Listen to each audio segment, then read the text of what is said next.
Two friends, Randall and Dennis, are in the break room, distressed from a hectic day of running around taking care of patients. Neither have taken a break, but their workday has come to an end. The two friends are exhausted. As they pack their uneaten lunches, the two look over to the couch. Guilt and sorrow loom over the two. The guilt is more visible in Randall. Unlike Randall, Dennis is good at hiding his emotions. As a result, Randall is the first to voice his thoughts. I miss him. Dennis wants to say something, but he is unable to speak. He remains silent. I know you do too. We should get going, so we don't miss the bus. Randall grabs his lunchbox and heads towards the door. Dennis follows Randall. There is a silence between the two as they make their way out of the hospital. Dennis and Randall are standing outside the entrance of the hospital. The two notice dark clouds starting to form. With the sun setting as well, the town looks so gray and somber. The wind, too, is blowing extremely strong. The two began walking towards the bus stop. The usual walk takes about 5 minutes, but today feels so much longer for Dennis. Randall breaks the silence. Are you okay? You're really out of it today, it seems. Dennis is still hesitant to say anything. You don't have to talk about it, but I'm always here to listen. It's just that I feel guilty that I didn't do enough that day. Dennis' feelings are no surprise to Randall. Randall has had these thoughts as well. As soon as they get under the bus stop's roof, it starts pouring raining. You're not alone. We should have done more that day. Everything just happened so quickly. We should have just held him down or something. Would that really have made it better? I think he would still be here if we did. I just don't understand how he could suddenly vanish without leaving behind a single trace. I know. It doesn't make any sense. There has to be something we can do to help find him. Their bus stop arrives with its windshield wipers quickly swaying from side to side. The two rush onto the bus. An elderly man named Mr. Thomas is driving the bus. Good evening, Mr. Thomas. Welcome aboard. You boys all right? We're good. All right, good. Have a seat and I'll get you boys home. Randall and Dennis make their way to the middle of the bus. They are the only two people on the bus today. Mr. Thomas drives off. As the bus drives away, another bus arrives at the bus stop shortly after. Through the windshield of the bus, Mr. Thomas is the driver. The bus is crowded, with all of the seats being filled. I guess the boys must have gotten another ride home today. Seeing that there is no one else at the bus stop, he drives off. So, what do you think we should do? Go to Nick's place? That would have been the first place that the cops would have searched. Yeah, but I have this weird feeling that they might have missed something. Alright, we can check it out tomorrow, but today I need to rest. I'm exhausted and my feet are killing me. Dennis couldn't help but smile at his friend's remark. Randall starts to remove his shoes. Hold on, wait until you get home to take those off. They need some fresh air. They can get some fresh air at your house. I can almost smell them through the shoes. Ha ha ha. You think you're so funny. You don't have to wait much longer anyways, because we're here. The bus finally comes to a stop. Randall and Dennis makes their way off the bus. You boys be careful now.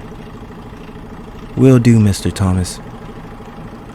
Mr. Thomas drives off as the two friends stand on the sidewalk. Unbeknownst to them, a dark shadow gradually engulfs the bus as the distance between them increases, eventually disappearing from sight without a trace. We better get home before the storm reaches this part of town. Sounds good. I'll see you tomorrow then. See you later. Randall and Dennis walk in opposite directions towards their respective houses. Dennis struggles to open his door with the key, but eventually he enters his home and heads upstairs to his bedroom. He does not bother to get ready for bed. He just throws himself onto the bed, forgetting to turn off the lights. Dennis continues to lie down on his bed, hesitant to go turn them off. Suddenly, the power goes off. Well, there goes the lights. Well, at least I don't have to get up. Never thought I'd be so thankful for a storm. Dennis closes his eyes and falls asleep.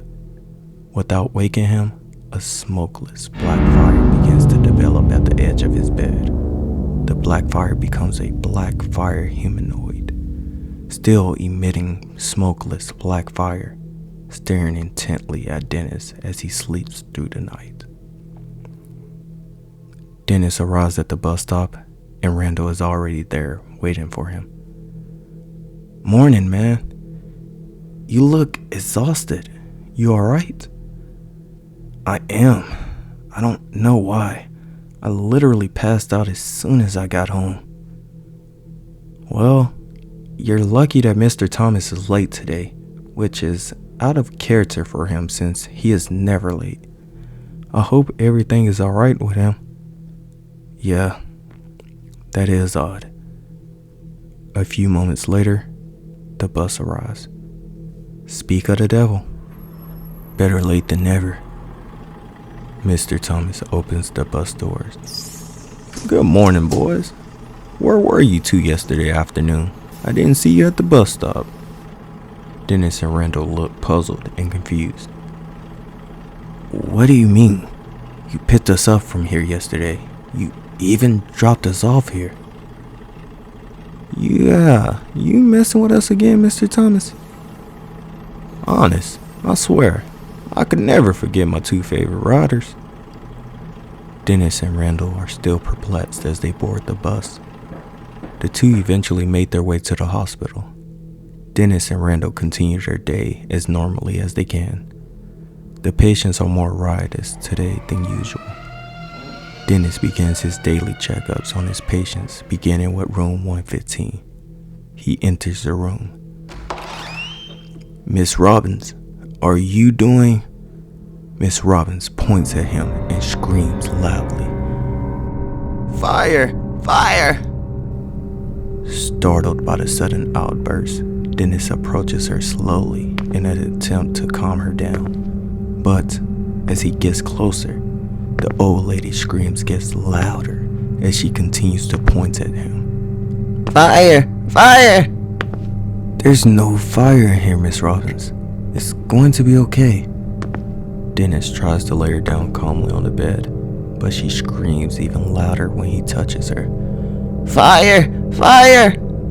The commotion causes other hospital workers to come into the room, including Randall. What's going on in here? I don't know. She just started screaming when I came in.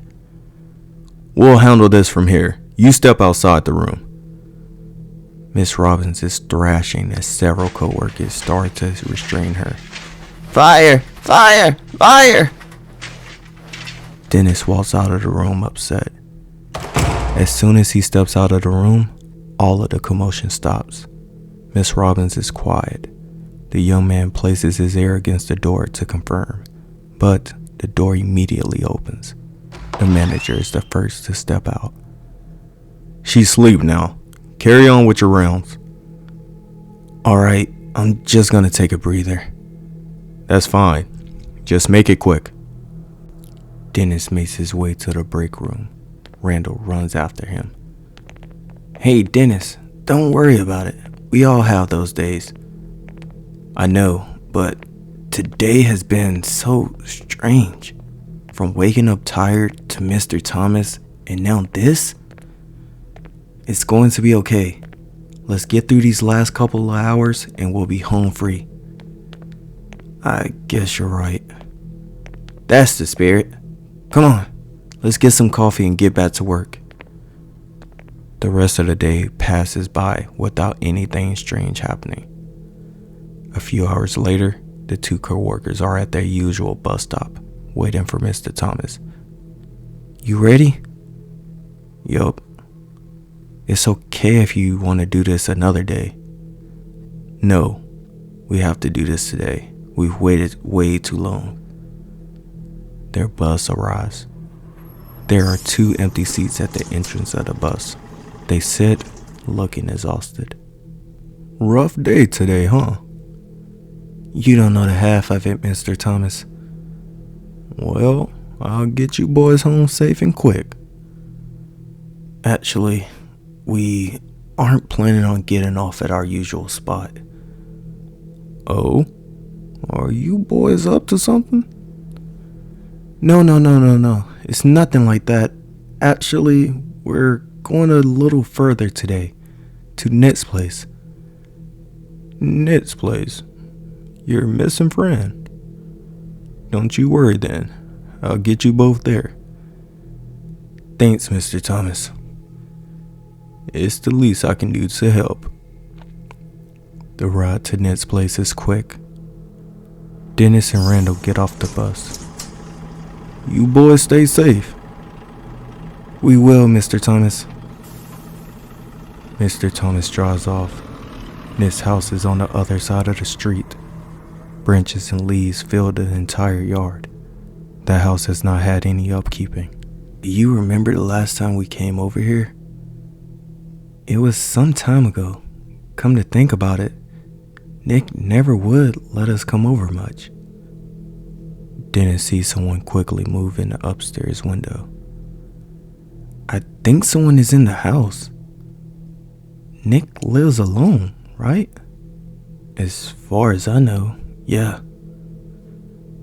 Dennis and Randall approaches the front door and knock. The two knock a few more times. "Are you sure you saw someone?" "Yeah, I'm positive." Their knocks are finally answered.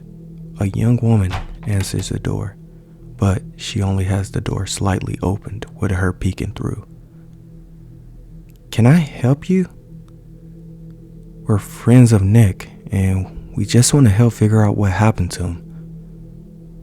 "Nick had friends, huh?"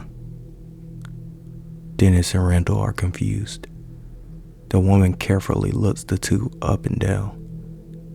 "How did you plan on getting in if I wasn't here anyways?" Well, to be honest, we were going to break in." The woman abruptly shuts the door. "Why did you have to go and say that?" "But it's true.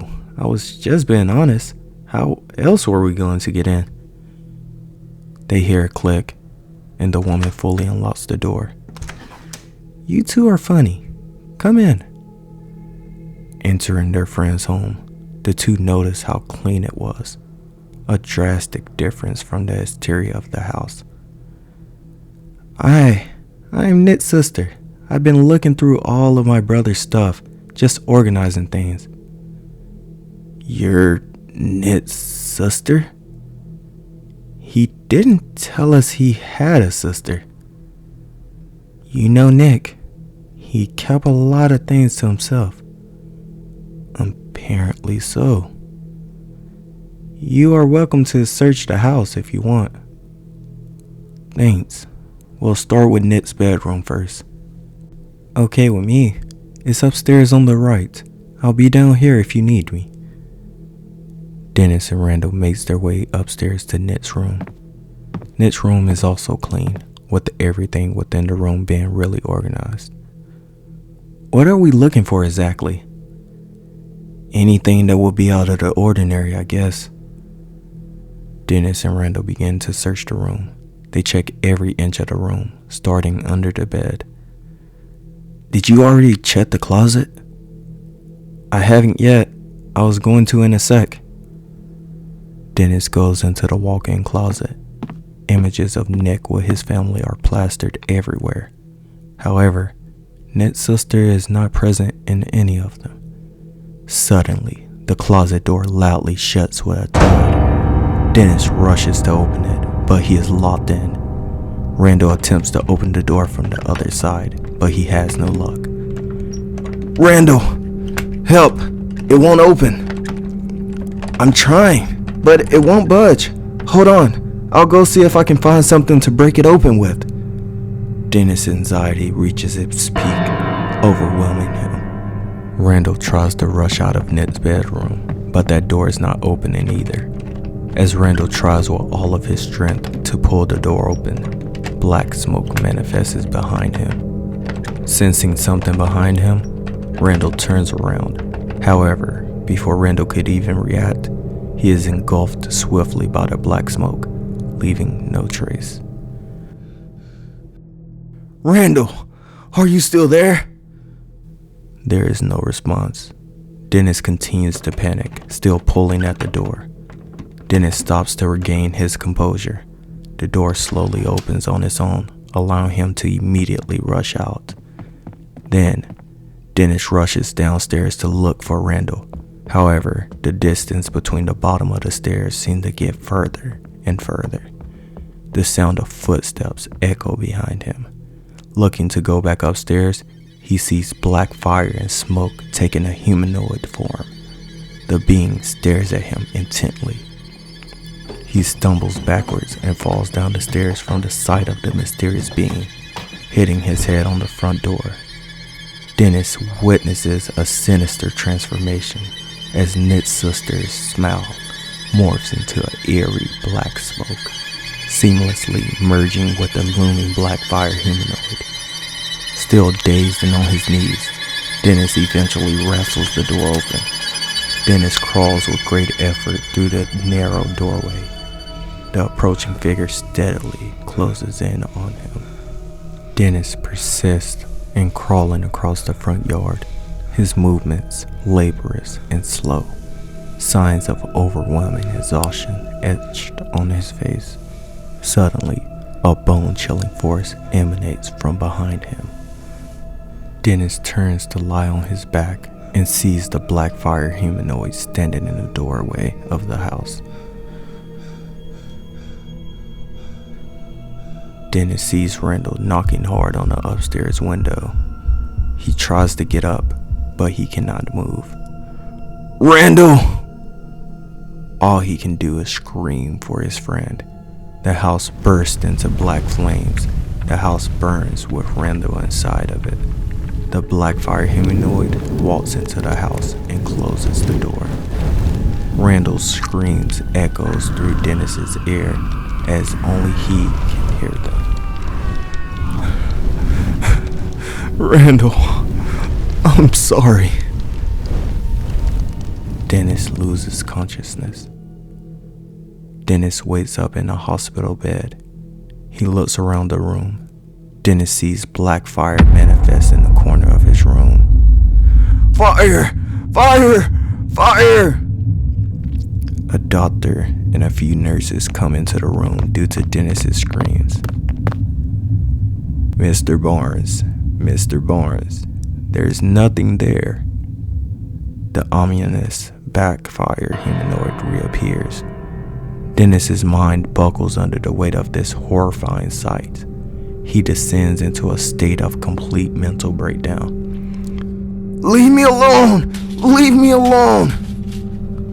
Dennis thrashes about in a state of frenzied distress, his movements growing increasingly erratic until the doctor administers a sedative that finally lulls him into a deep and restless slumber.